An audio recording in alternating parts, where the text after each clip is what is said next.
Hi, good afternoon, everyone, and welcome to Mayor Lightfoot's post-council press conference. My name is Pat Dowell. I'm the 3rd Ward Alderman and also the chairman of the Budget and Government Operations Committee. So I thought I'd just like to give you a little bit of information about where we are in the budget process. As you all know, we ended our budget hearings on Friday successfully, and I'm very excited about where we are in the process to date. As you probably don't know, we started the budget earlier this year. We started in August and September with working groups that were organized by our budget director, Susie Park, our CFO, Jenny Bennett, working in collaboration with my office to invite the aldermen in to talk about their priorities for the budget and their communities. I think the budget that the mayor put forth was a very progressive budget in that it contained the ideas and priorities of not only the administration, but also many of my city council members. We are delighted to see that a lot of money has been put into, through the ARP, the recovery program money from the federal government. A great deal of money has been put into community services and mental health, housing, commercial development, recovery, violence prevention, priorities that we need in our communities to address. So now we begin sausage making for the next week and a half. We will be talking to individual aldermen and caucuses, the Black Caucus, Latino Caucus, Progressive Caucus, and others, to see if we can include additional ideas that have come up since Friday. And so we look forward to voting on this budget earlier than usual, so that we can get money out the door to service our communities. And with that, I'd like to call up my colleague, Finance Director, Finance Chairman Scott Waguespack. Thanks, Alderwoman Dowell. I'm Alderman Scott Waguespack, Chairman of Finance. And I'll just dovetail on what Chairwoman Dowell talked about. This is one of the most progressive budgets that I have seen in my time as Alderman. As a lot of you know, starting over a decade ago, some of us were trying to push for a progressive budget. And starting last year, we were starting to see with the mayor's budget proposals a shift in that direction, which is what the people of this city have wanted to see for a long time. This budget, taking the ARP funds, is really putting us on a setting to really move the budgets in that kind of direction where we're addressing the issues of mental health, we're addressing the issues of domestic violence, we're addressing the issues of getting our youth jobs and getting them off the street and into places that they need to be that are safe and where they're productive. That also means that we're doing a lot with our schools, making sure that we're creating a stronger community with this budget funding. I think a more important thing to look at, too, is that we're also climbing the pension ramp. We're making sure that we're putting the funds that we need into the pension system. We're reducing the amount of debt that we have, and hopefully the mayor will talk about that as well. But this is activity that we're seeing in this budget for the first time in a long time. And being able to get rid of scoop and toss is really setting us on a financial footing that will put us on a pathway to matching what we need for our pension contributions and meeting the needs that the state has put us at. The additional ideas of paying down the debt are very important as well, because as everybody knows, the two biggest payments that we're making every year are for pension and for debt. And when we bring down this debt payment, we're going to be able to start spending money through the corporate budget and through our grant funding in the areas that this mayor wants to and where the citizens of the city want to see the funding spent. The other thing I would just touch on briefly is a lot of us know that there is a property tax portion to this budget. It's a small amount. It's about $23 million. And looking back over the last several years, whenever the city council has deferred pushing for a CPI increase, what it leads to is several years of pushing things off and then coming up a few years later and saying, hey, we need a several $100 million increase in property taxes. That's not good for property taxpayers in the city because it is not predictable, it's not stable. What this CPI does for this budget is sets us on that predictability for taxpayers It creates a more stable funding source and allows us to move into the future with that source that we know exactly what's going to happen with it. We know exactly where it's going to go. And I commend the mayor and her staff for doing that. I think these commitments are important for the taxpayers of the city, for every citizen. We're addressing a lot of issues, as I said, that we've been waiting to address for many years. This is the first time I've seen a budget that takes in and incorporates all of these issues that we've been pushing for. A lot of my colleagues, the other 49 colleagues in this budget process, have been heard. The mayor has listened, her team has listened. Everybody from each one of these department heads here down to, or up to the CFO, the budget director. And it's been an important process that has been very open, very transparent in a way that I haven't seen in years, and I'm proud to stand with the mayor and my colleagues as we move this budget forward. Thank you.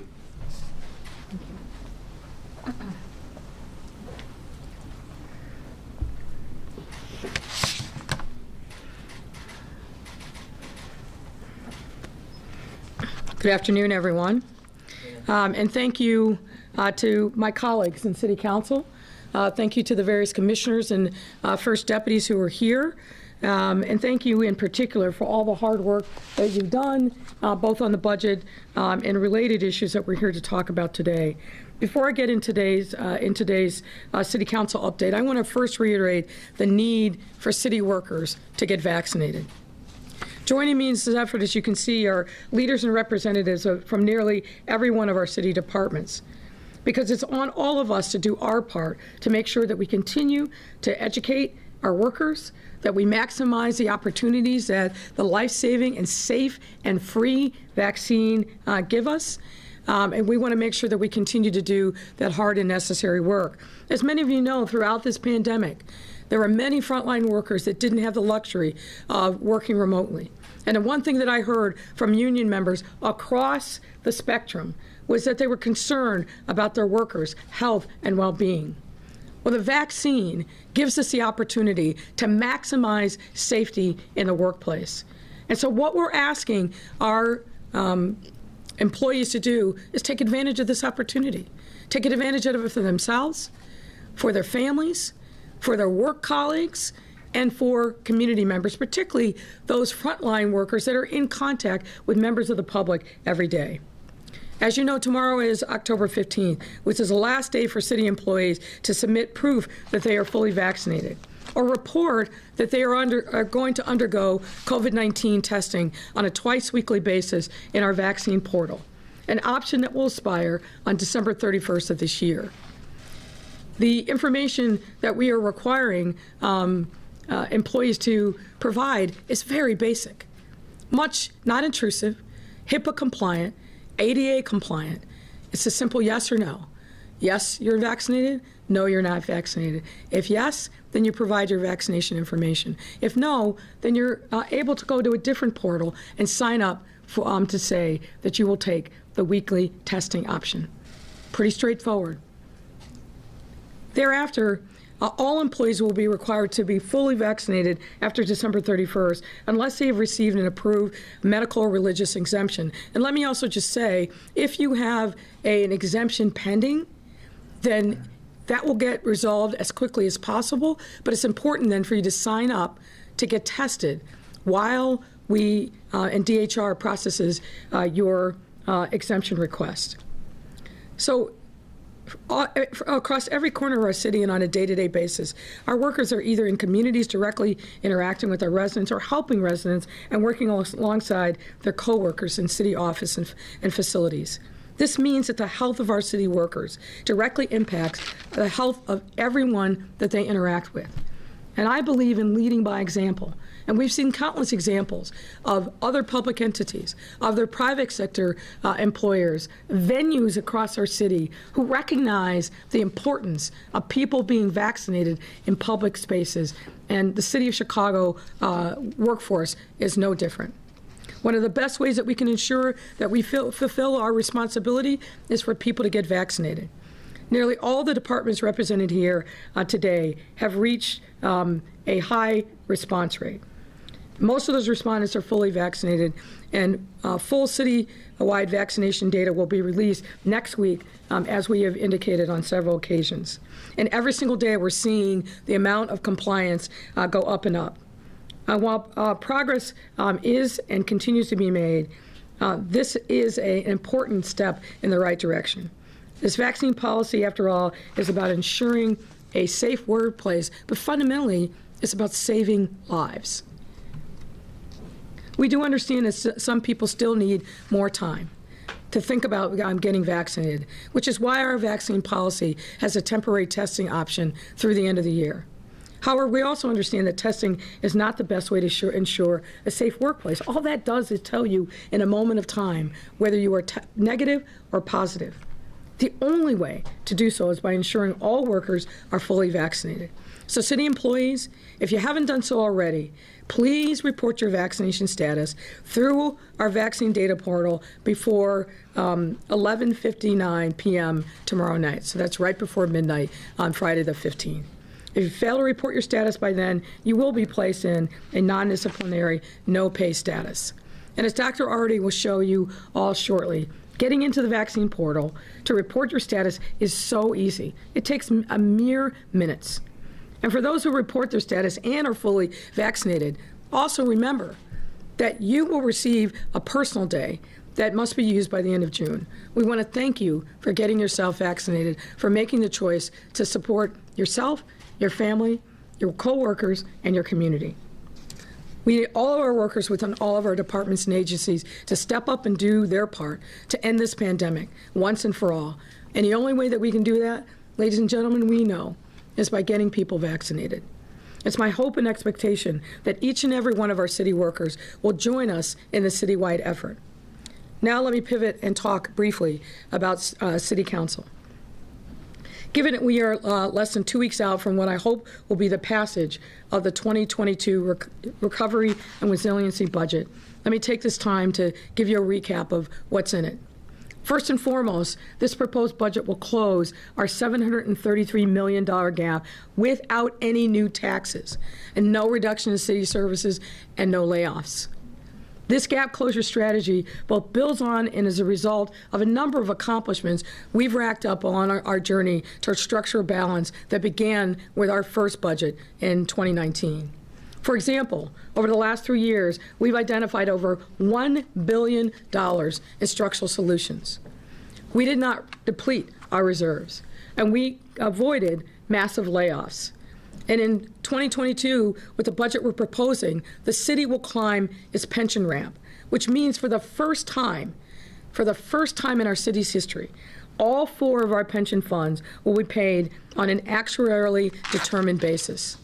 This is significant news and a great accomplishment, and really a testament to being determined and focused in making sure that we do the right thing to put our city budget on a structurally, fiscally sound footing, and making sure that we're doing the right thing for the taxpayers in this city. And as a result of each of these accomplishments, we expect to reach structural balance by 2023, which bodes especially well for our prosperous post-pandemic recovery. As I've said many times, budgets are not just math problems. They are value statements.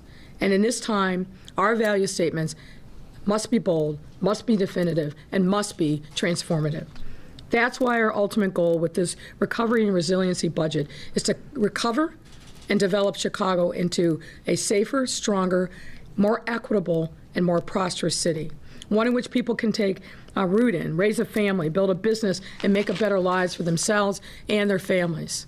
To accomplish this ultimate goal, this budget also proposes to use $1.9 billion in ARP funding and an additional $660 million in enhancements to our Chicago Works capital plan to deepen ongoing investments, create a whole new series of new ones, and build out the infrastructure we need to maintain them for generations to come. This is an important moment in our city's history, and truly it's an important moment in our country's history. We have at our fingertips the tools to transform the lives, our people in our city, truly for generations to come. This last 19 months has been extraordinarily difficult. We have been through a lot and carried a lot of burdens and had to stretch ourselves in ways that we could never have possibly conceived before we started to know the language of the pandemic. But it's also given us amazing opportunities to right long-standing systemic wrongs, to look history in the face and not blink, but to think about the ways in which we can do the right things for our people once and for all, to make sure that we see the entirety of the city of Chicago, every neighborhood that we can spur with investment and give hope to families and individuals who are desperate in these times. This budget will do a lot, and we need everyone to join in. So if you're listening and you believe as I do that this is an important moment for us to move forward together, to make a statement that will resound for generations to come about what we can do to change the trajectory of people's lives in the city, call your alderman and tell them, vote for the budget. Vote yes, every aspect of it. Vote yes for now, vote yes for our future. We propose over $400 million investments to not only enhance community safety, but to bolster the most comprehensive violence reduction plan that has ever been released in the city. $10 million for a reentry workforce program, $35 million for new and existing investments to provide assistance for those experiencing gender-based violence, $52 million for additional investments in mental health, $240 million for additional investments in affordable housing to shrink our affordable housing gap so people actually have a place to lay their head at night without worrying from day to day where they're going to be able to live. $71 million for targeted financial and legal assistance for underserved residents. $166 million for new and existing community development efforts to launch community wealth building pilot, revitalize our commercial corridors, and put 4,000 vacant lots into active use, and more. Now, the list is long. You've seen it. I encourage you to go to our website to learn more about what's packed into this budget. But the bottom line is this, as I said, this challenge that we face is a challenge that we can conquer. We can conquer it by being united. We can conquer it by making smart strategic investments born of not only the discussions with city council members, which have been thoughtful and robust, but in capturing what we have heard from residents all over the city, subject matter experts, community-based leaders, but ordinary residents who just want a better shot at life. That's what this budget promises. And I look forward to continued discussion with members of the City Council so that we can march into our shared destiny, our shared future together, with our heads held high and knowing that in this time we made the right choices for the right reasons on behalf of our residents.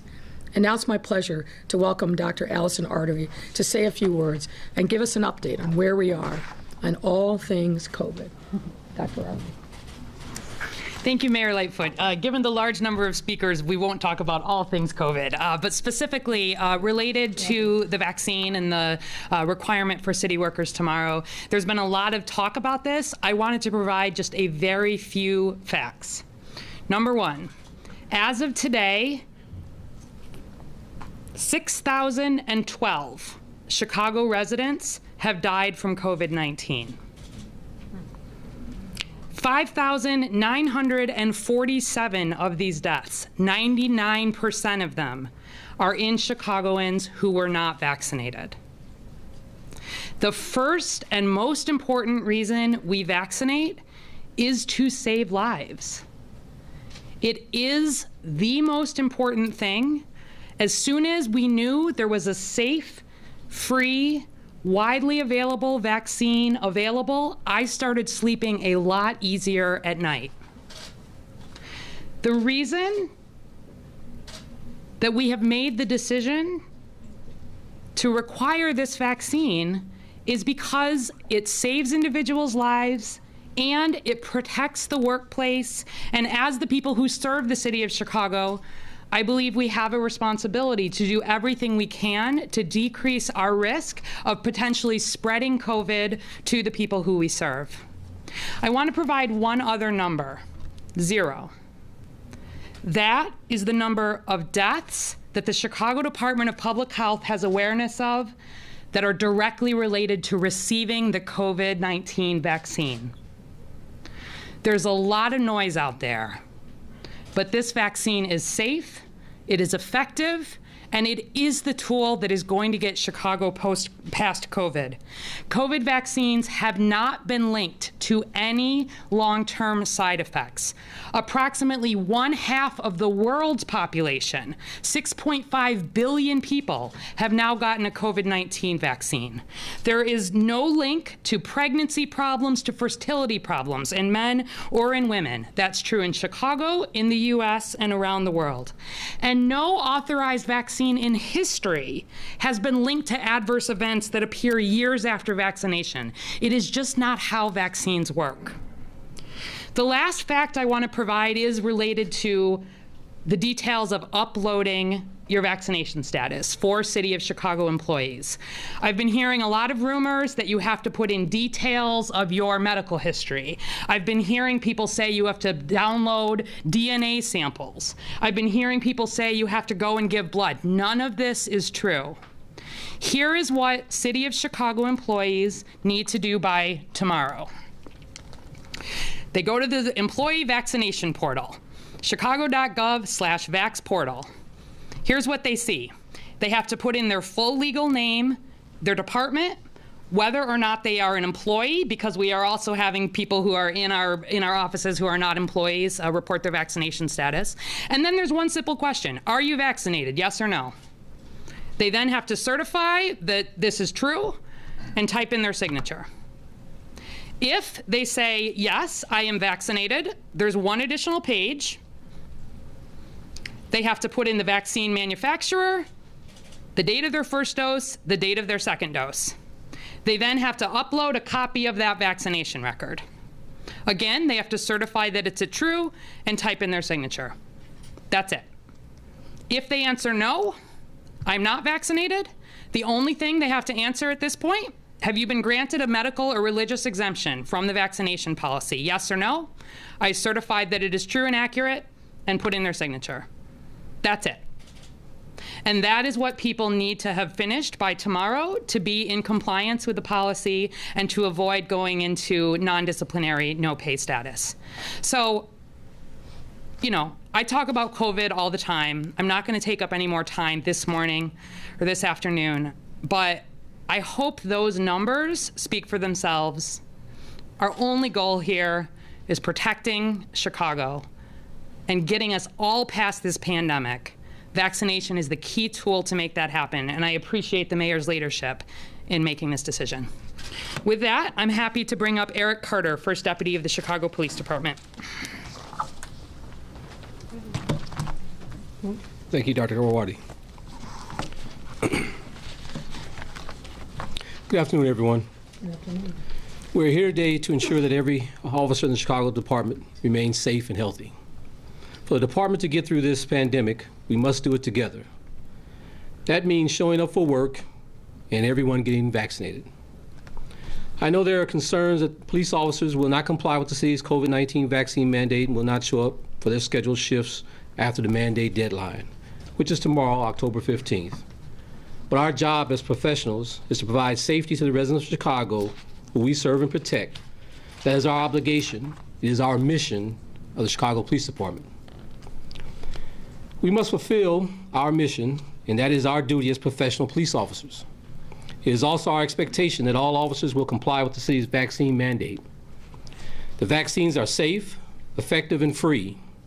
Science has proven that the best way to prevent serious illness from this potentially deadly virus is to get vaccinated.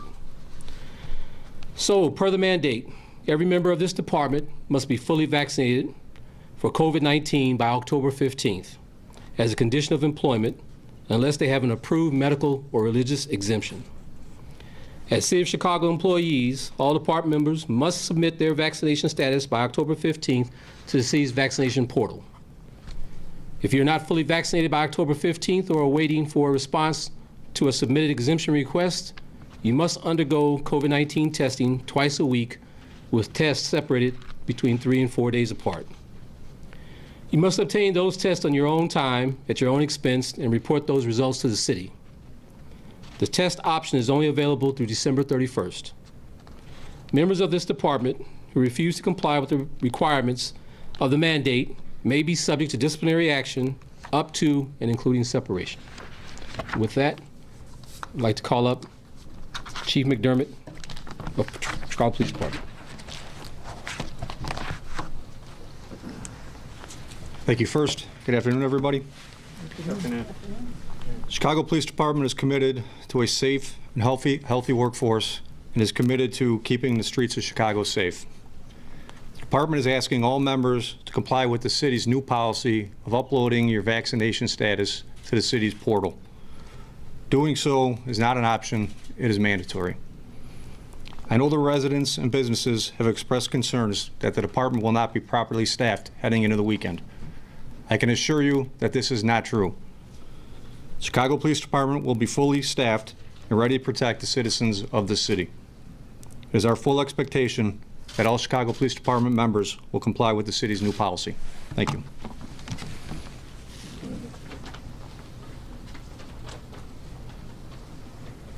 Good afternoon, everyone.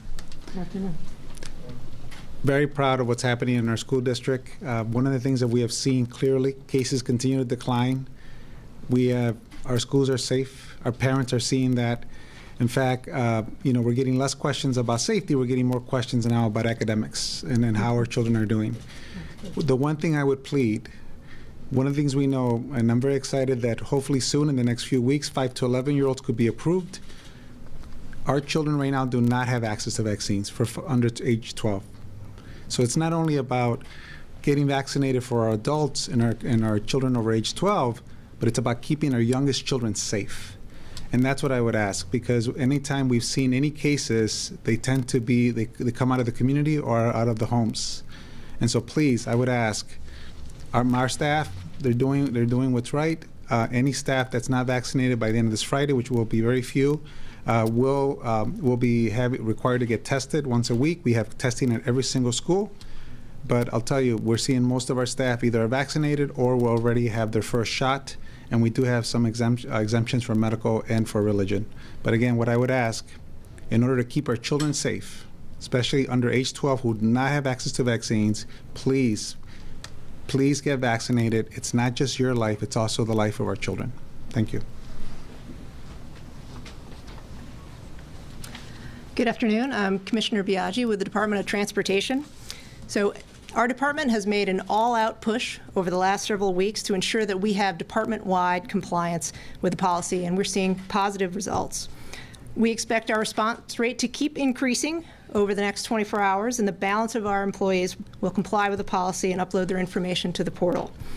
This vaccine policy is about ensuring a safe workplace for our employees, but as you heard, for everyone our employees might come in contact with, including members of the public. We know that the vaccine is the safest way to achieve that goal. We urge all city staff and their departments to get vaccinated as soon as possible and report on that portal. And I want to thank my team at CDOT for their efforts to get themselves vaccinated and their colleagues in compliance and further vaccinated. Thank you. Introduce Ken Meyer from the Bureau of Consumer Protection. Thank you, Mayor Lightfoot. Thank you, Commissioner Biaggi. Good afternoon. My name is Ken Meyer. I am the Acting Commissioner for the Chicago Department of Business Affairs and Consumer Protection, also known as BACP.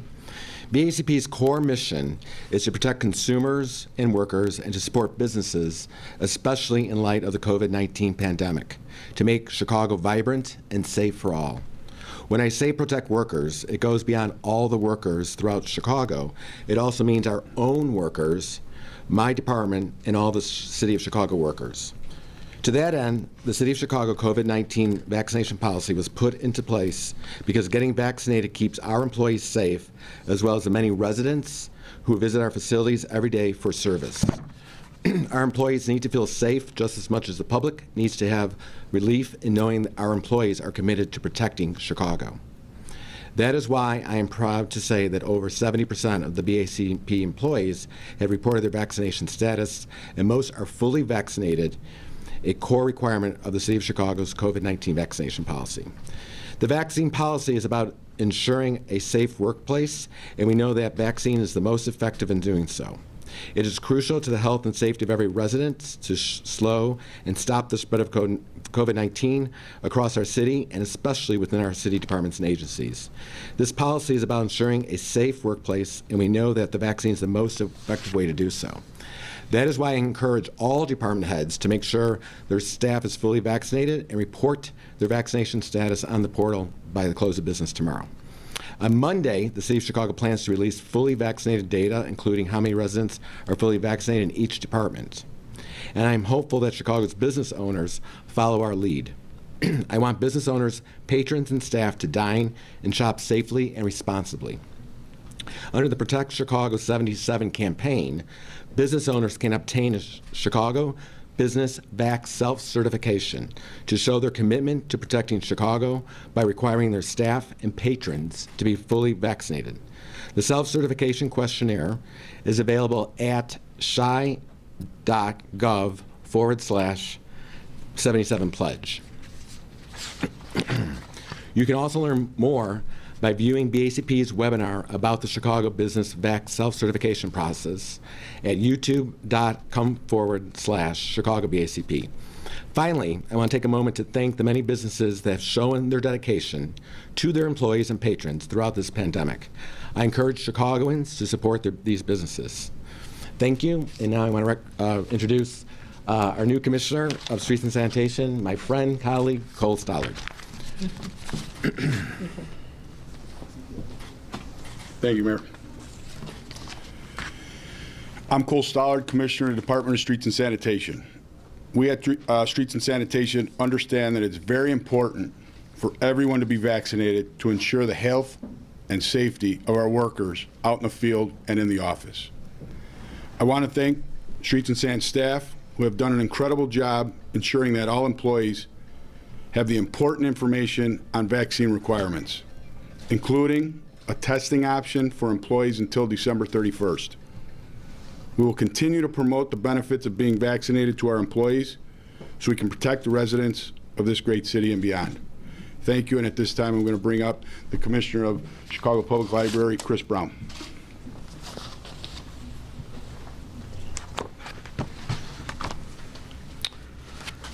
Hey, good afternoon, everyone. Library Commissioner Chris Brown. Every month we see hundreds of thousands of visitors to our libraries, and so many of these are the city's most vulnerable. People who are housing insecure, people who can't afford their own digital access, people who are the elderly or seniors, and that includes also our youngest readers. So those kids who are coming in who just really want to find that book and start that reading journey. And so it's so important that we vaccinate all of our staff so that we can keep the most vulnerable safe as they're accessing all of that learning resources. And it's also why it's so important for us to support the mayor's goal of having 77% of Chicagoans vaccinated by the end of this year. And I just want to thank all of our library staff and our department for what they've done to get themselves vaccinated and keep the most vulnerable accessing their libraries. I'd now like to welcome Mary Sheridan, First Deputy Commissioner of Chicago Fire Department.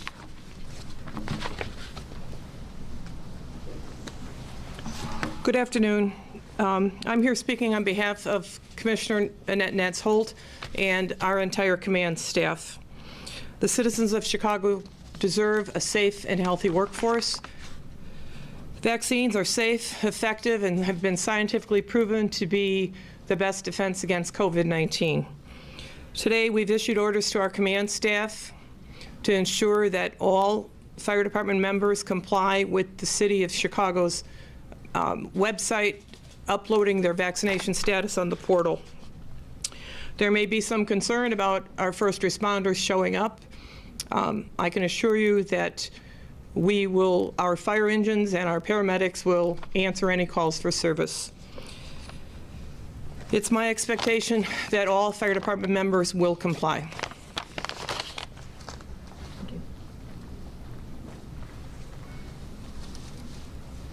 Happy to take any questions that you have. Thanks a lot, Mayor. Appreciate it. We're going to kick it off with Tamam Bradley. My colleague Asha will pass down the mic. 2 questions per reporters. And also I request that no one interrupt our speakers when they're speaking. Thank you very much. Thank you very much. This is on. Doesn't matter. Madam Mayor, so where are we then with the FOP? We saw that there might have been a note that went out to officers saying that in fact they would not be put on the no paid list tomorrow if they don't report their vaccination status. Is that true? Is that just a deal that was struck with the FOP? What can you tell us? No, that's not accurate. I'm not sure where that comes from. We've been very transparent, very straightforward with the unions that represent our employees for weeks now, including the FOP, including Local 2, the fire union, the unions that represent the supervisors, as well as all the other public service unions. We have, I think, taken great strides and made some changes to the original policy as initially formulated in response to some of the good faith suggestions and recommendations that were made by the unions. But tomorrow's a real day. And our expectation is that people will comply. And we're going to keep doing, as you heard from the various commissioners are here, we're going to keep doing everything that we can to educate people into compliance and to continue to myth bust. One of the reasons why we wanted Dr. Arwady to show you the actual portal, because there's all kinds of mythology that's been spun up by some to suggest that we are asking for detailed, confidential, privileged medical information, and as you can see for yourself, just not so. It's pretty straightforward. Are you vaccinated or not? If you are, you upload your information. If you're not, then you go to a separate page and you indicate that and that you'll be taking the testing option. It's pretty straightforward, not burdensome, not intrusive. So we're going to keep pushing towards our goal. We're seeing numbers increase in every department across the city. As I indicated, we'll be providing early next week, as soon as we are able, what the status is of employee compliance across departments. But our goal is to create a safe workplace.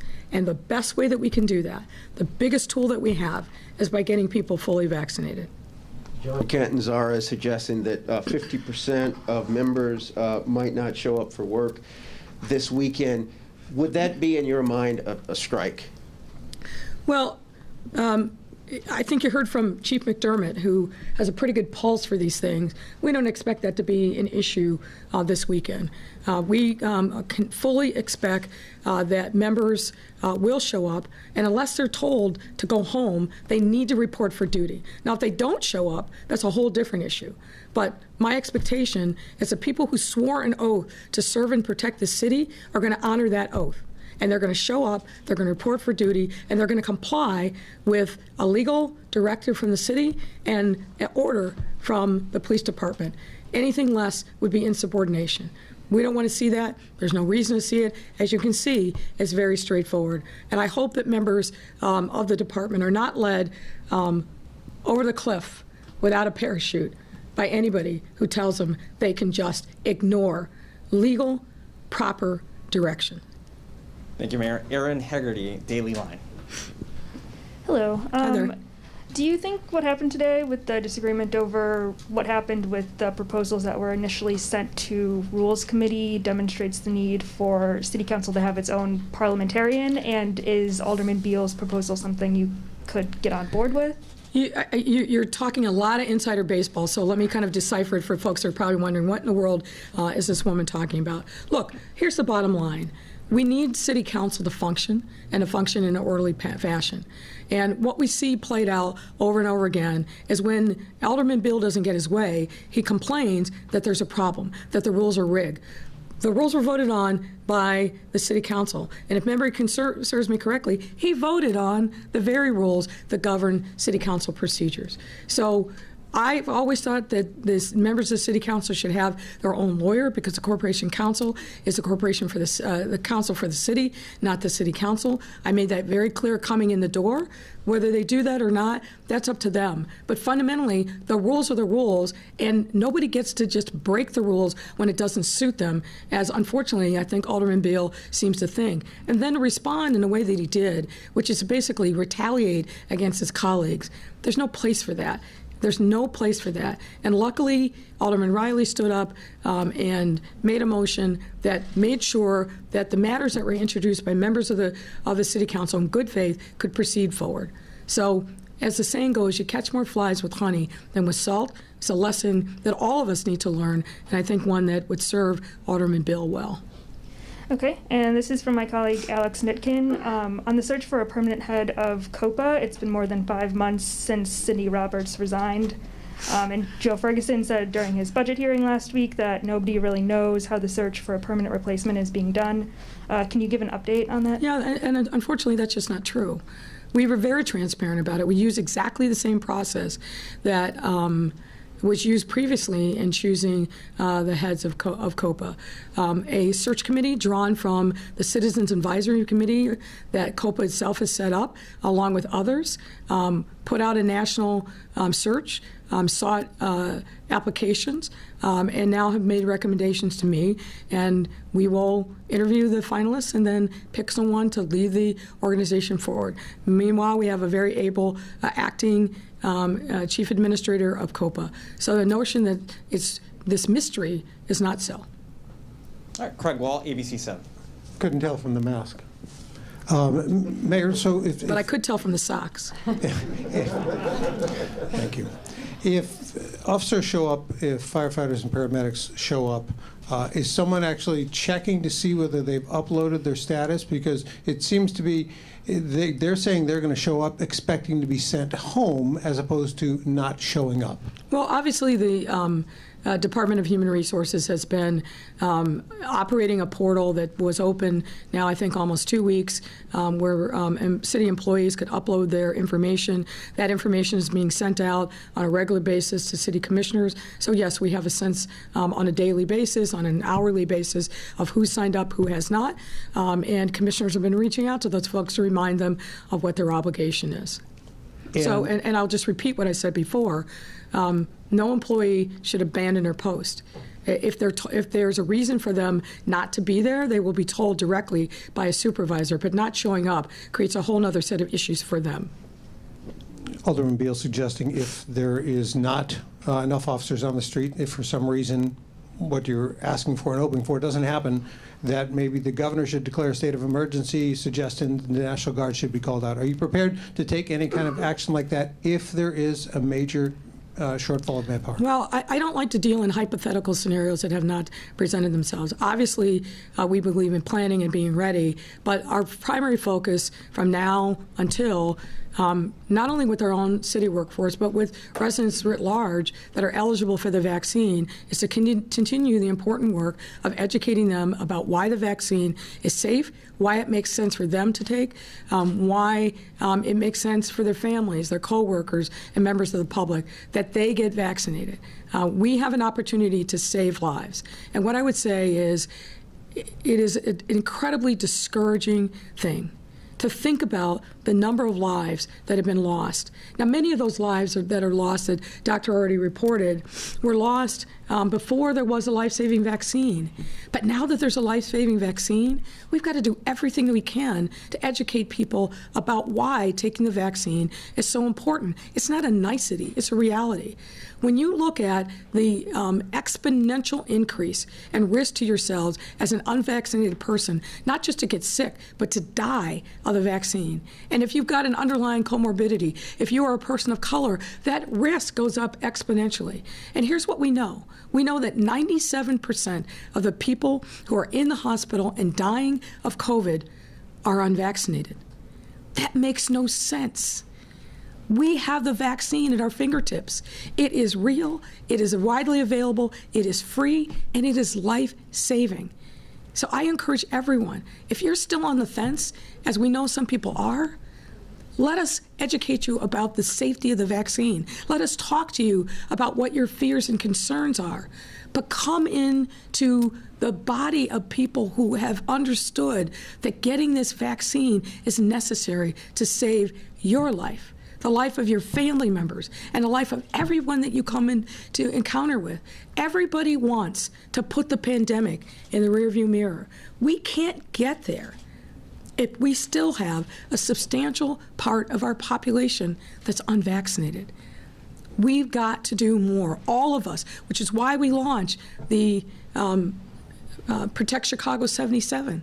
Every one of our neighborhoods has room for growth, and we want to encourage that growth by getting people vaccinated. Thank you, Mayor. Greg Pratt, Chicago Tribune. Good afternoon, Mayor. You're welcome. The question I want to understand about the vaccine mandate and the rules on October 15th is, do the people who aren't complying with the rules go into no pay status immediately, or do they go into no pay status Monday or at some indeterminate time in the future? Well, as you might imagine, it's going to take us a little bit of time to make sure that we've got information correct, and we want to make sure that we're reaching out to people who appear not to be in compliance to determine if that's in fact so. So it'll take a little bit of time to sort that out. We want to do belts and suspenders on this and give people the benefit of the doubt. But once we understand that people have not complied with the simple request to say yes or no, or that I'm going to take the testing option, then yes, we will be moving forward and putting people into no pay status. Well, could that be a process of days? Would that be weeks? Well, I don't want to, it's not going to be weeks, but it's not going to be Saturday or Sunday. It's going to take us a little bit of time to go through the information and then verify with the employees, as you would expect, that in fact they have not done what they were mandated to do. Dana Kozlov, CBS. Hi, Mayor. Just going back to the police officer situation, are you concerned there will be a police officer shortage this weekend for either officers told to go home or officers who don't show up? No, I'm not. Again, as the chief said, I don't expect that to be an issue. And as I just said in answering to Greg Pratt's question, it's going to take us a couple of days to make sure that we've got the information correct. We're going to be reaching out to those folks who appear not to have complied. And then once we know that they haven't complied, then we'll be taking the necessary action. But that'll take a couple of days, and I don't think that process will be complete over the weekend. And also, it came up in... And I want to emphasize again, if you are working over the weekend on a 24-hour shift in particular, you need to show up and you need to come to work. If you do not come to work, that's a whole different issue that you're going to subject yourself to. People need to show up. They need to do their jobs. If they are placed into a no-pay status, when that time, if that time ever comes, they're going to be told that by a supervisor. And unless and until that time happens, report for duty. And on that same subject, is there a contingency plan should there be shortages, unexpected shortages? Of course. And what would the details of that plan be? Overtime? Well, what I'll say is this. Of course, we always have contingency plans, and I'm not going to get into the details of that here. My hope is that we won't have to activate any contingency plans, but our number one priority, obviously, is to keep this city safe, and it's certainly my hope that sworn members of the department who swore an oath to serve and protect and abide by the laws of the Constitution of the United States, of the state of Illinois, and the ordinances of the city of Chicago, and who have been given a directive and an order that they will do so, and that they will not be insubordinate, that they will not follow the lead of FOP leadership that is not telling them the truth, that has misled them, and is tantamount to pushing them over a cliff without a parachute. I know our men and women of the police department are smarter than that, and I am confident that they will be in compliance. And if they're not, obviously there'll be consequences. William, Newsmax? No, excuse me, ma'am. You can give him the microphone. William Kelly, Newsmax. That's just your signal to behave yourself. Excuse me? That's just your signal to behave yourself, sir. The real Chicagoans that I talk to tell me that their real concern, the real epidemic that they're concerned about is your epidemic of violence in the city of Chicago, the shootings, the murders, the completely unsolved shootings and murders, by the way. on an average weekend in Chicago, we have 30, 40, 50, 60, 70, 80 shootings, okay? And that's fully staffed. Is there a question here, sir? If your rhetoric, your mandate results in even 20% of the Chicago Police Department not showing up or not being on the streets this weekend, will that blood be on your hands? Well, sir, as always, you're hyperbolic and you're also wrong on your facts. In fact, our Chicago Police Department is solving more homicides this year than they have in the past 10 years. We have a clearance rate that is higher than it's been in the last 10 years. So you clearly like to peddle in hyperbole and rhetoric and all sorts of extremism, but the facts are the facts, and our police officers are working their tails off every single day. Our detectives are working their tails off every single day, and the challenges that we're facing in this time around gun violence are a result of many factors, and we've got to make sure that our county partners are doing their part. What I believe is that murderers, killers, rapists should not be on the street. And we've got a significant problem with the number of people that are out on electronic monitoring. So we need the courts to step up and do their part and make sure that criminal justice in this city is actually real. The absence of accountability that's your crime wave right there. And so I'm going to continue doing our part. These brave men and women who are on the front lines every day are going to continue to do their part. We need partnership with the county to make sure that they step up and do their part. Thank you. The only hyperbole that really matters is your hyperbole. So, sir, if you've got a question, please answer it. But I'm not going to banter with you. That's not what these press conferences are about. You've got facts, you have a question, answer it. Otherwise, we're going to move on because others of your colleagues actually want to ask questions and get to information that's important for residents of the city to know. Are you done? I believe you said to the FOP, bring it. That phrase is typically an invitation to a fight. Is that really the relationship that the mayor of the city of Chicago should be having with the FOP when we have a crime epidemic in the city of Chicago? What I said is, why don't you give her the microphone and not be, yeah, thank you, sir. Thank you for complying with some rules. What I said is that if the FOP is threatening litigation, I don't fear that. I'm a 30-plus year litigator. I don't fear lawsuits because I am confident that we have the law and the facts on our side. So if they want to bring a lawsuit, go right ahead. Mary Ann? NBC. Mayor, the governor did say that he reached out to you. I'm not sure if he spoke to you directly or to your office, but did offer, if needed, resources from the state. Does that mean that that offer is sort of on standby? Can you give us any kind of indication where that all stands with the mayor as far as perhaps the state police and national? So, again, I don't want to get into all the details of our contingency plan, but the state police have been incredible partners with us, particularly over these last 2 years. So if there is a need for us to lean into those resources, then we will. Finally, some of the aldermen today, there was a divide, the ones we spoke to, some who said, let's take a pause, let's take a break, maybe perhaps not have this deadline right now. Others, of course, said they agree with it. What do you say to those aldermen as well as perhaps residents who say, you know what, we don't need a vaccine mandate? Well, I understand that the FOP has whipped up a lot of concern, but here's what I know. The only way that we can guarantee a safe workplace is by having the vaccine. So kicking the can down the road really isn't my vocabulary. I think you've seen, and I've demonstrated over the time of my time as mayor, that I'm willing to take on the tough challenges, particularly when it comes to saving lives. And this fundamentally, all the rhetoric, all the noise is about saving lives. The way that we can do that, the way that we can make our workplace safe, the way that we can make public spaces safe, and the way we can make private spaces safe is by getting people vaccinated.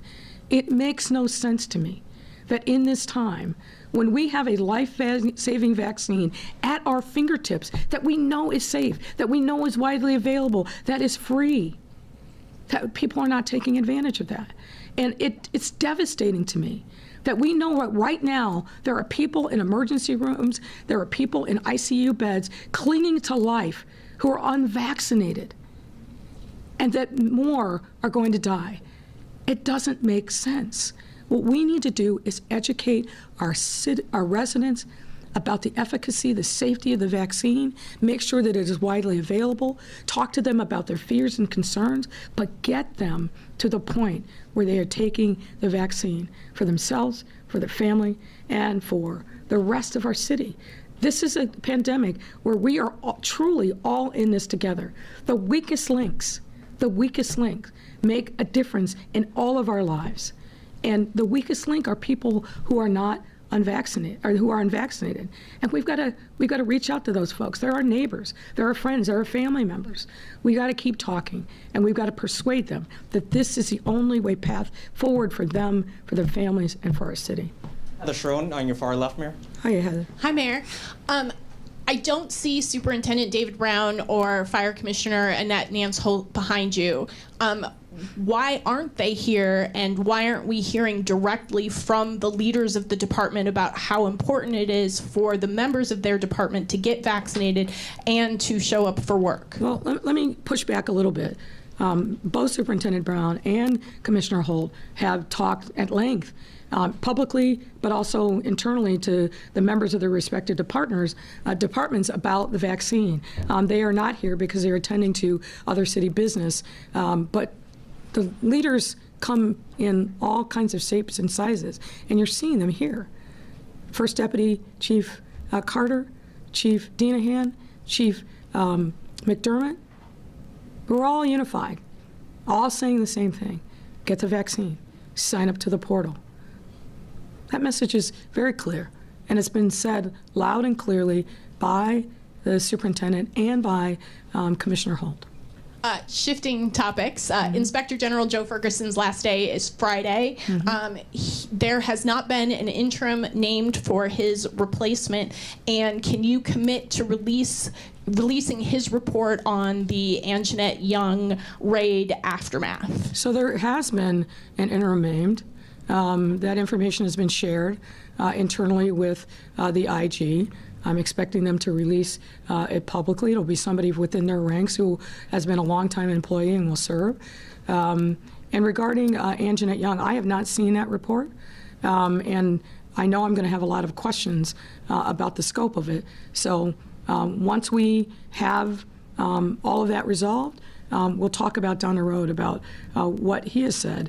But I'm also looking forward to getting a readout from former 7th Circuit Judge Ann Williams and her colleagues at Jones Day. Mayor, last report of the day, Mariah Wolfel from WBZ in the back. Hi, Mayor. Hi there, how are you? Good, how are you? Good. Just one question. Can you share preliminary numbers on where the city stands with vaccination of employees and with reporting vaccination status? I know you're going to share more details next week, but ballpark, where are we at percentage-wise? Well, as I've said several times this week, and I think every time that you've asked the question, we'll share those details early next week as soon as they're available. Thank you very much, folks. Have a great day.